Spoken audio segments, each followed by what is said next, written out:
সিলেটে সেখান থেকে নির্বাচনী প্রচারণার খবর জানাতে যুক্ত হয়েছেন আজহারউদ্দিন শিমুল। শিমুল, তমাল, সিলেটে মোট ৬টি সংসদীয় আসন রয়েছে। এই ৬টি সংসদীয় আসনের মধ্যে ৩৩ জন প্রার্থী এবার যে আসন্ন ত্রয়োদশ জাতীয় সংসদ নির্বাচন, এই নির্বাচনে তারা প্রতিদ্বন্দ্বিতা করছেন এবং সিলেটের ৬টি আসনেই অনেক হেভিওয়েট প্রার্থীরা রয়েছেন এবং বিএনপি থেকে তাদের জোটের একজন ছাড়া বাকি ৫টি আসনে তাদের একক প্রার্থীরা নির্বাচন করছেন এবং আমরা দেখেছি সকাল থেকে বিকাল থেকে রাত পর্যন্ত আসলে প্রার্থীরা প্রচারণা চালিয়ে যাচ্ছেন এবং সিলেটের ৬টি আসনে বাংলাদেশ জামাতে ইসলামের ৩জন প্রার্থী এবং তাদের যে ১১ দলীয় জোট রয়েছে সেই জোটের ৩জন প্রার্থী রয়েছে। মোট ৬ জন প্রার্থী কিন্তু তারা প্রচারণা চালিয়ে যাচ্ছেন।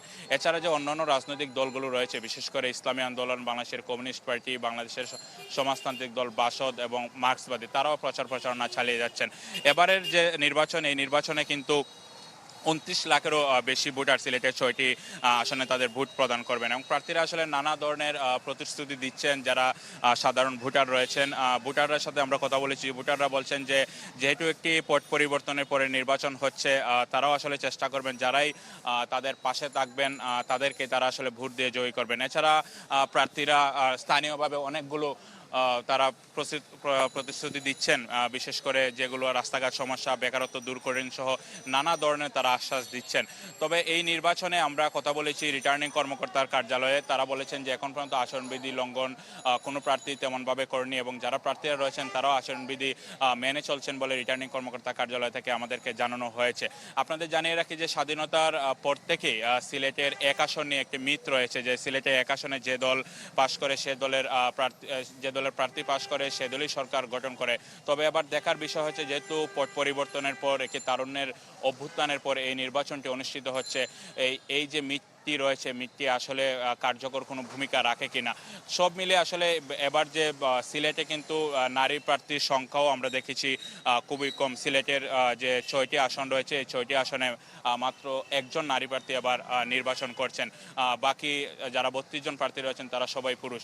সব মিলে আসলে প্রার্থীরা নানা ধরনের প্রতিশ্রুতি দিচ্ছেন এবং মানুষের দুয়ারে দুয়ারে যাচ্ছেন এবং তারুণ্যের অভ্যুত্থানের পর বাংলাদেশের রাজনীতিবিদরা আসলে যে স্বপ্ন দেখিয়েছেন তার কতটুকু বাস্তবায়ন হয় তা ১২ ফেব্রুয়ারি ভোটের মাধ্যমে আসলে দেখা যাবে। তমাল, আপনাকে ধন্যবাদ। ঢালাইয়ে দৃঢ়তা, নির্মাণে নিশ্চয়তা, প্রিমিয়ার সিমেন্ট, ঢালাইয়ের রাজা। আমরা আবারও নির্বাচনী প্রচারণার খবর জানাতে চাই। এ বিষয়ে জানাতে চট্টগ্রাম থেকে আমাদের সঙ্গে যুক্ত হচ্ছেন রনি দত্ত। রনি,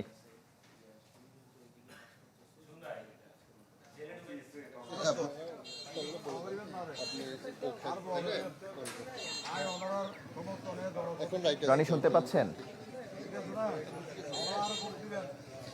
কামাল, এই মুহূর্তে আমি আছি চট্টগ্রামের ১২ যে আসন, পটিয়া আসন, সে পটিয়া আসনে।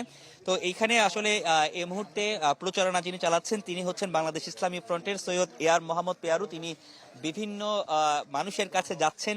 আপনারা জানেন যে এই চট্টগ্রামের পটিয়াটি অন্যতম গুরুত্বপূর্ণ আসন এবং এখানে কিন্তু আসলে বেশ গুরুত্বপূর্ণ যারা প্রার্থীরা রয়েছেন, বিশেষ করে বিএনপির মোহাম্মদ এনামুল হক এবং এখানে আরেকজন রয়েছেন লিবারেল পার্টির এম ইয়াকুব আলী। আর এই মুহূর্তে যিনি প্রচারণা চালাচ্ছেন বাংলাদেশ ইসলামী ফ্রন্ট সৈয়দ এয়ার মোহাম্মদ পেয়ারু। আমরা একটু ওনার কাছে আসলে একটু জানতে চাইবো, আপনারা আসলে একটু যদি দাঁড়ান, একটু আমি যদি বলি যে আপনারা জনগণের কাছে যাচ্ছেন, জনগণের কাছে প্রচারণা করছেন, কিরকম সাড়া পাচ্ছেন যদি একটু করে বলতেন।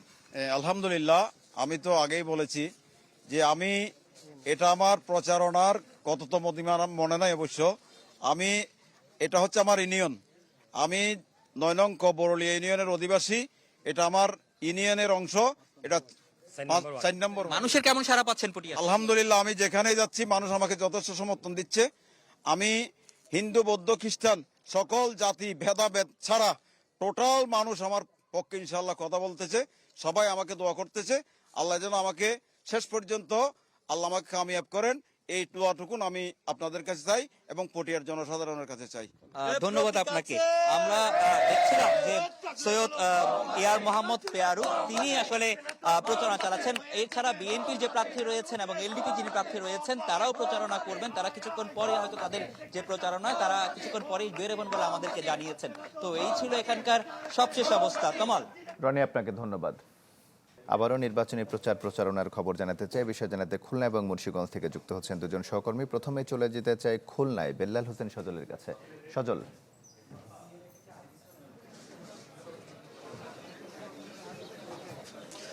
ত্রয়োদশ জাতীয় সংসদ নির্বাচনের যে উত্তাপ সেটি কিন্তু অলিগলি পাড়া মহল্লা থেকে ব্যবসা প্রতিষ্ঠান সবখানে কিন্তু ছড়িয়ে গেছে। আমরা দেখতে পাচ্ছি যে সকাল থেকেই প্রার্থীরা বিভিন্ন নির্বাচনী এলাকায় যাচ্ছেন, তাদের যে গণসংযোগ করছেন, লিফলেট দিচ্ছেন, তাদের যে প্রতিশ্রুতি রয়েছে সেই প্রতিশ্রুতিগুলো ভোটারদের কাছে তুলে ধরছেন। এবং আমরা এই মুহূর্তে আছি খুলনার বড়বাজার যে মশলাপট্টিটি রয়েছে সেখানে। আমরা দেখতে পাচ্ছি জামায়াতে ইসলামের 2 আসনের যে প্রার্থী রয়েছেন মোহাম্মদ জাহাঙ্গীর হোসেন হেলাল, তিনি কিন্তু এখানে প্রচারণা করছেন জামায়াতের প্রার্থী। এবং এর আগে আমরা দেখেছি খুলনা যে সদর হাসপাতাল রোড রয়েছে সেখানেও তিনি প্রচারণা করেছেন এবং তার সঙ্গে তার যে কর্মী সমর্থক তারা কিন্তু রয়েছেন। এবং পাশাপাশি তিনি মহানগরের যে জামায়াতের সেক্রেটারি দায়িত্ব কিন্তু পালন করছেন। এবং আমরা দেখছি যে সকাল থেকে রাত পর্যন্ত খুলনার বিভিন্ন যে নির্বাচনী এলাকা রয়েছে সেখানে কিন্তু প্রার্থীরা প্রচারণা চালাচ্ছেন, তাদের যে প্রতিশ্রুতিগুলো সেগুলো কিন্তু তারা তুলে ধরছেন এবং খুলনা উন্নয়নে কী ধরনের কার্যক্রম করবেন সেই ধরনের প্রতিশ্রুতি কিন্তু তিনি দিয়েছেন। এবং নির্বাচনের যে আমেজ সেটি কিন্তু খুলনা জুড়েই বইছে এবং যে বলা যায় যে নির্বাচনের যে উত্তাপ সেটি বিরাজ করছে এবং উৎসব মুখের পরিবেশে খুলনায় নির্বাচনের যে কার্যক্রম সেটি কিন্তু পরিচালনা হচ্ছে। তো সজল, আপনাকে ধন্যবাদ। আমরা এবার চলে যেতে চাই মুন্সিগঞ্জে শুভ ঘোষের কাছে। শুভ,